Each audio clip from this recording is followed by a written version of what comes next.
Subscribe करें आवाज़ national news और बेल आइकन दबाना बिल्कुल भी ना भूलिए ताकि हमारी अपडेट सबसे पहले आपको मिले। भीमसेना भीम आर्मी के राष्ट्रीय अध्यक्ष आर पांड्यन ने मुंबई नवी मुंबई के ऑर्केस्ट्रा बार को चेतावनी दे दी है। पांड्यन का कहना है, कोर्ट की डेडलाइन से चलाए बार, नहीं तो इस बार भीमसेना भीम आर्मी कुछ ऐसा कर गुजरेगा जिससे बार मालिकों को इसका खामियाजा भुगतना पड़ सकेगा। पुलिस और प्रशासन ऐसे लोगों को बढ़ावा ना दे जिससे कानून की अवहेलना हो। वहीं 24 दिसंबर से 2 जनवरी तक भीमसेना भीम आर्मी अपने अंदाज में मुहिम शुरू कर रहा है, जिसकी जानकारी पुलिस विभाग को दे दी गई है।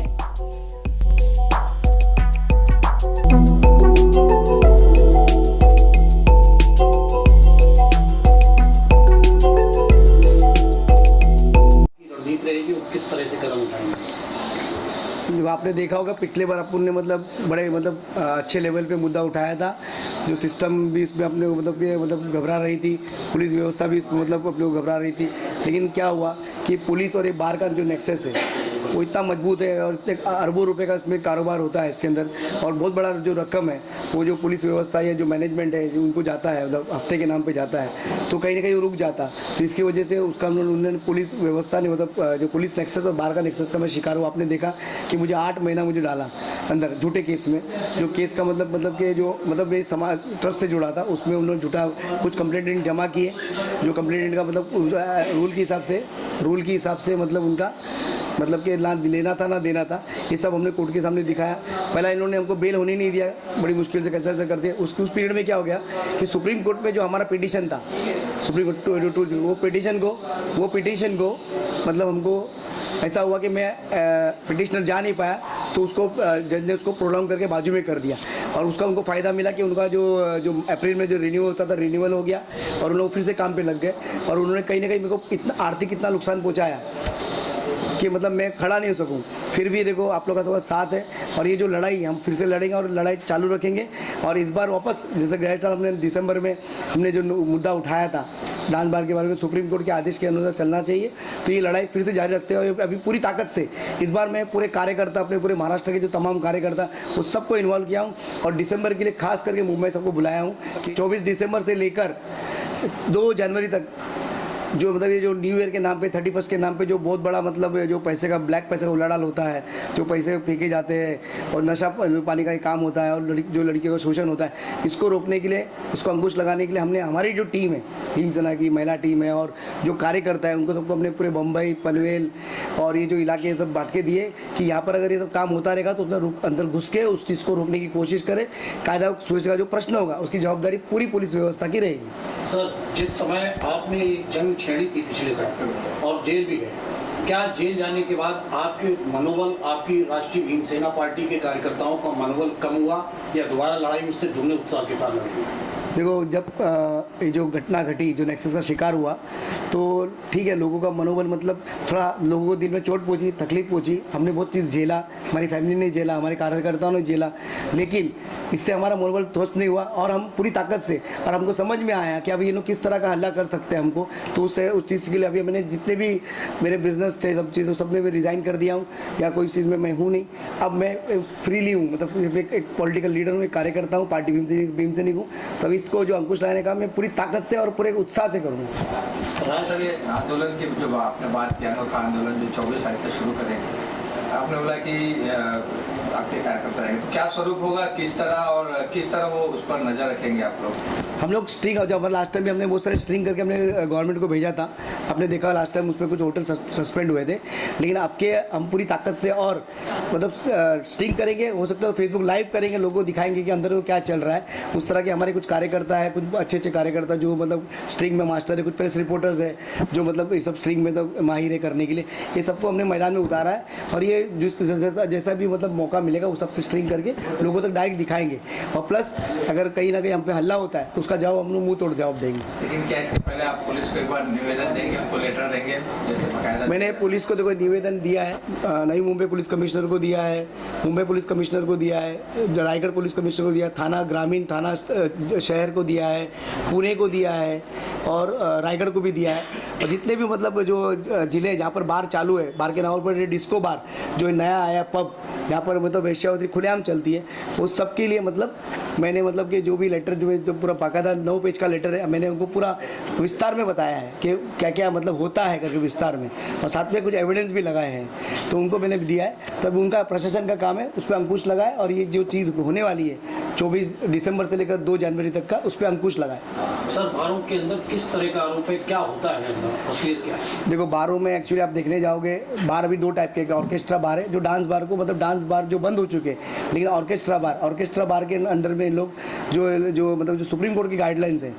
जो भी गाइडलाइंस है उसको फॉलो बिल्कुल नहीं करते। और अभी नया ट्रेंड आया है डिस्को बार, जहाँ पर उसको कोई लाइसेंस नहीं होता, पर वहाँ पर खुलेआम मतलब वेश्यावृत्ति करते हैं, लड़की को जाकर डील करते हैं, लड़की फिर उसका जो एंट्री फीस कुछ भरता है, फिर लड़की मतलब अपना अभी पहले कहते चकले होते थे, अभी चकले अभी डिस्को बार की तरह हो गए, अब जो चकले का काम है डिस्को बार करते हैं। इनको चलाने वाले जो लोग हैं, अभी पिछले दिनों में कई लोगों को पर्दाफाश भी हुआ, पकड़े भी गए, जेल भेजे गए, उसको लेकर काफ़ी तेजी भी आई। तो क्या मानते हैं कि राष्ट्रीय भीम सेना पार्टी का ये आंदोलन का कहीं ना कहीं असर देखने को मिला है बार मालिकों को? देखो बार मालिकों का और पुलिस का नेक्सस बहुत स्ट्रांग है। पुलिस जो भी एक्शन ले रही है ना, ये उन पे ले रही है जो हफ्ता बराबर पहुँचा नहीं रहे हैं, मेरा मतलब साफ आरोप है। और जो हफ्ता बराबर दे रहे हैं उनके बार मज़े से चल रहे हैं। आप जाओगे तो वाशी में नाइट एंगल देखो, सोना बार देखो, ये सब खुलेआम चल रहे, धड़ल्ले से चल रहे, कोई रोक टोक नहीं। दुनिया बंद हो जाए पर वो बार बंद नहीं हो सकते, क्योंकि उनका बराबर हफ्ता पहुँचता है और ज़रूरत से ज़्यादा पहुँचता है, और ज़रूरत से ज़्यादा उनका काम है, वो लोग करते हैं। तो ऐसे होटल्स है जिसका पैसा हफ्ता बराबर पहुँचता है उसको बराबर करते, जो हफ्ता नहीं देता है तो उनका एजेंट होता है, वो बताता है साहब ये हफ्ता बराबर दे नहीं रहा है, तो उनके ऊपर तुरंत रेड होती है ऐसा, और रेड होकर उनको घुटने पर बिठाया जाता है कि आप पैसा दो,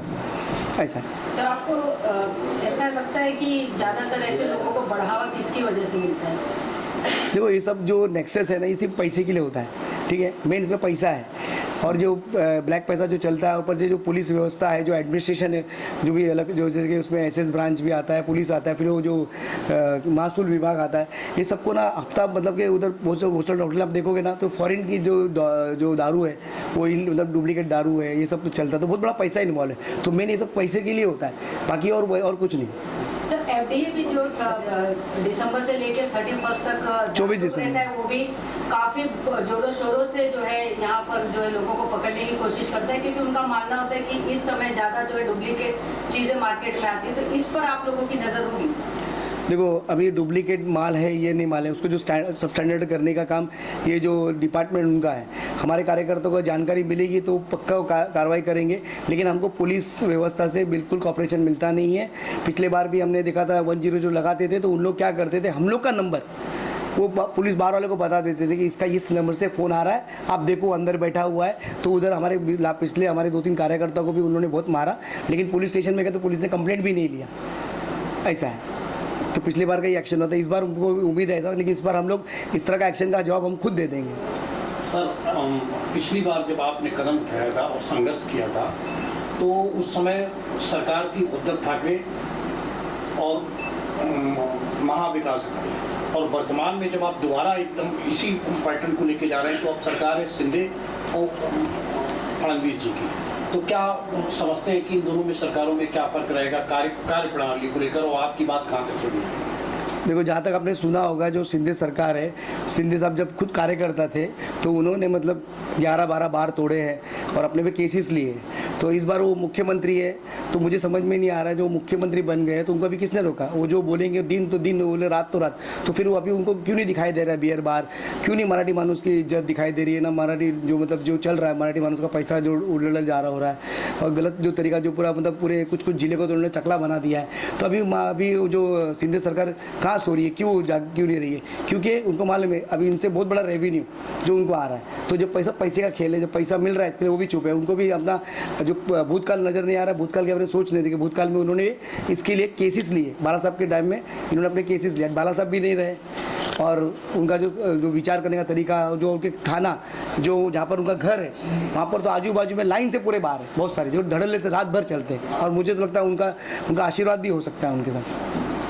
सर भीमसेना भीम आर्मी इन सारी चीज़ों को जो मुहिम लेके चली, उनका मकसद क्या है, किस तरीके की चीज़ें चाहते हैं? हम चाहते हैं कि महाराष्ट्र के अंदर, मुंबई के अंदर और नई मुंबई जो छोटे छोटे ज़िले हैं, ये जो वेश्यावृत्ति पूरी तरह से ख़त्म हो, क्योंकि इसकी वेश्यावृत्ति की वजह से छोटी छोटी लड़कियाँ, दलित पीड़ित जो लड़कियाँ हैं, जो छोटी बहुत गरीब घर से होती है, आपने देखा होगा मतलब कि एमपी में शिवपुरी जैसी जगह है जहाँ पर लड़कियाँ बिकती है, 15,000 20,000 30,000 गरीब माँ बाप अपनी लड़कियाँ बेचते हैं, उनको कुछ माफिया उठाते हैं, उनको फिर खिलाते पिलाते, कुछ इंजेक्शन देते जिससे वो लड़कियाँ बड़ी हो जाती है। उस तरह का जो लड़कियों पे एक्सप्लॉयटेशन होता है, जो उनका छल होता है गरीब लोग का, तो ये मुझे उसको रोकना है। प्लस सुप्रीम कोर्ट ने सबसे अच्छा गाइडलाइंस दिया है। मैं चाहता हूँ जितने भी बार है चला है, हमको देश को अपने सरकार को रेवेन्यू मिलता है, लेकिन जो सुप्रीम कोर्ट ने जो गाइडलाइंस दिया उस गाइडलाइंस पे, उस मापदंड में ही चले। मतलब आपका कहना है कि जो मापदंड दिया गया है कोर्ट के द्वारा उस पर ही चलना चाहिए, उसका विरोध नहीं है? नहीं, बिल्कुल विरोध नहीं है। जो मापदंड दिया है वो उचित दिया है सुप्रीम कोर्ट ने। अब इवन सुप्रीम कोर्ट ने बोला है कि जो लड़कियां हैं, जो पहले के जो बार बाला है, जो पहले के, उनको भी स्टेट गवर्नमेंट को ऑर्डर दिया था कि उनको मतलब रिहेबिलिट करे, उनको पेंशन चालू करे या रिहेबिलिट करे। वो सब कुछ भी काम नहीं हुआ, बल्कि जो उनको जो ऑर्केस्ट्रा बार जहाँ पर मतलब परफॉर्मेंस होगा, लड़कियाँ गाना गाएगी, इंस्ट्रूमेंट बजेगा, जो लाइव परफॉर्मेंस होगा वो भी 11:30 तक का कुछ टाइम है और 1:30 बजे तक खाने पीने का टाइम है। वो परमिट रूम अलग होगा, बहुत सारे नियम, अच्छे नियम दिए सुप्रीम कोर्ट ने, लेकिन उस सब का मतलब वो सब महाराष्ट्र में तो उसका पालन हो ही नहीं रहा है, बिल्कुल पालन नहीं हो रहा है। और वो जो जूना जो डांस बार था ना, वही लेवल से डांस बार का ही काम चल रहा है। सर, जिस समय आप आंदोलन करेंगे तो ये माना जाए कि आंदोलन जब राष्ट्रीय भीमसेना पार्टी कर रही है तो सुप्रीम कोर्ट के निगरानी में कर रही है और ऐसी स्थिति पैदा करेंगे, पुलिस को कार्रवाई करने के लिए मजबूर करेंगे कि अगर पुलिस कार्रवाई नहीं करती तो सुप्रीम कोर्ट की अवहेलना कर रही है पुलिस। तो क्या राष्ट्रीय भीमसेना पार्टी सुप्रीम कोर्ट के निर्देशों का पालन करते हुए उन पर आंदोलन उठाएगी कदम? देखो, सुप्रीम कोर्ट में ऑलरेडी हमने गए हैं, सुप्रीम कोर्ट में हमारा कंटेम्प्ट पिटीशन चालू है। अभी उसका डेट है 7 जनवरी का डेट है, 7 जनवरी का डेट है। सुप्रीम